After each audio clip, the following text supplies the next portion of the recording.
ပိတ်သက်များခင်ဗျာအခုပဲရရှိထားတဲ့ထူးခြားအေးပေါ်သတင်းတွေကိုတင်ဆက်ပေးပါမယ်။တနင်္သာရီတိုင်းလောင်းလုံးမြို့နယ်မှာအဖြစ်မဲ့ကလေးငယ်တွေအပါအဝင်ပြည်သူ20ကျော်ကိုစစ်ကောင်စီကလူသားတိုင်းအဖြစ်ဖမ်းဆီးသွားတယ်လို့မကွေးတိုင်းမြိုင်မြို့နယ်မှာတဲ့ကျေးဝါတွေကိုမိရှို့ဖျက်ဆီးနေတဲ့သတင်းပဲဖြစ်ပါတယ်။ရန်ကုန်ခေတ်သက်ကရရှိထားတဲ့သတင်းတွေအရဇန်နဝါရီလ30ရက်နေ့ကလောင်းလုံးမြို့နယ်အတွင်းစစ်ကြောင်းထိုးနေတဲ့စစ်ကောင်စီတပ်ဟာညင်းမော်ကျေးရွာနဲ့ရင်းဘုတ်ကျေးရွာကဒေသခံပြည်သူ20ကျော်ကိုဖမ်းဆီးခဲ့ပါတယ်။အဲ့ဒီဖမ်းဆီးခံရသူတွေမှာအသက်3နှစ်6နှစ်8နှစ်နဲ့9နှစ်အရွယ်ကလေးငယ်4ဦးတောင်ပါဝင်နေတာပါသူတို့ကိုကျေးရွာအတွင်းရှိခြံတွေထဲမှာမိသားစုလိုက်စစ်ပေးရှောင်နေစဉ်အတွင်းစစ်ကောင်စီကဝင်ရောက်ဖမ်းဆီးပြီးစစ်ကြောင်းရှေ့ကနေလူသားတိုင်းအထက်အုံပြုဖို့ခေါ်ဆောင်သွားတာဖြစ်ပါတယ်ဒေသခံတဦးရဲ့ပြောပြချက်အရဆိုရင်အဲ့ဒီစစ်ကြောင်းဟာကလေးငယ်တွေနဲ့တက်ကြီးပိုင်းခြံအလူသမားတွေကိုပါမချမ်းပဲအလွန်ရုံမာတဲ့လူရက်တွေနဲ့ဖမ်းဆီးခေါ်ဆောင်သွားတာဖြစ်ပါတယ်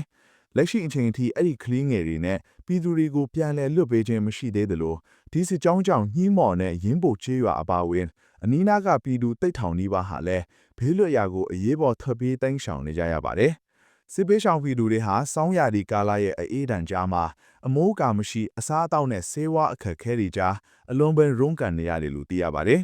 အခုလိုကလေးသူငယ်တွေကိုလူသားတိုင်းအဖြစ်အသုံးပြုတာဟာနိုင်ငံတကာလူ့ခွင့်အရေးစံနှုန်းတွေအရာရောစစ်ဘက်ဆိုင်ရာကျင့်ဝတ်တွေအရာပါပြင်းပြင်းထန်ထန်ကန့်ကွက်ရမယ်လို့ရထွက်ပါတယ်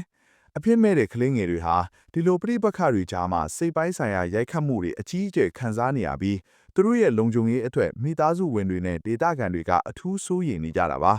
တချိန်တည်းမှာလည်းမကွေးတိုင်းမြိုင်မြို့နယ်ဘက်မှာလည်းစစ်ကောင်စီရဲ့အကြမ်းဖက်မှုတွေဆက်ရှိနေပါတယ်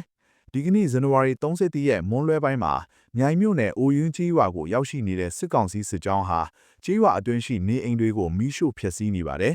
စစ်ကောင်စီတပ်တွေကြီးရွာအတွင်းမှာရှိနေစေဖြစ်တာကြောင့်နေအိမ်ဘလောက်ပျက်စီးသွားတယ်ဆိုတာကိုတော့အတိအကျမသိရသေးပါဘူးရွာသူရွာသားတွေဟာကိုပိုင်ပစ္စည်းတွေကိုတော့ယူဆောင်ခွင့်မရဘဲအဝတ်တထည်ကိုတစ်ခုနဲ့ထွက်ပြေးနေကြရတာဖြစ်ပါတယ်အခုလိုအရာသားနေအိမ်တွေကိုမိရှုဖျက်ဆီးတာဟာပြည်သူတွေရဲ့ဘဝတွေကိုနာကျင်အောင်လှုပ်ဆောင်နေတာဖြစ်ပြီးဒေသခံတွေရဲ့လူမှုစီးပွားဘဝကိုအကြီးအကျယ်ထိခိုက်စေပါတယ်စစ်ပေးရှောင်ပြည်သူတွေဟာအခုလိုခက်ခဲတဲ့ကာလမှာတဦးနဲ့တဦးဖေးမှကူညီကြဖို့နဲ့လုံခြုံရေးတတိရှိကြဖို့ကိုလည်းသတင်းရင်းမြစ်တွေကတိုက်တွန်းထားပါတယ်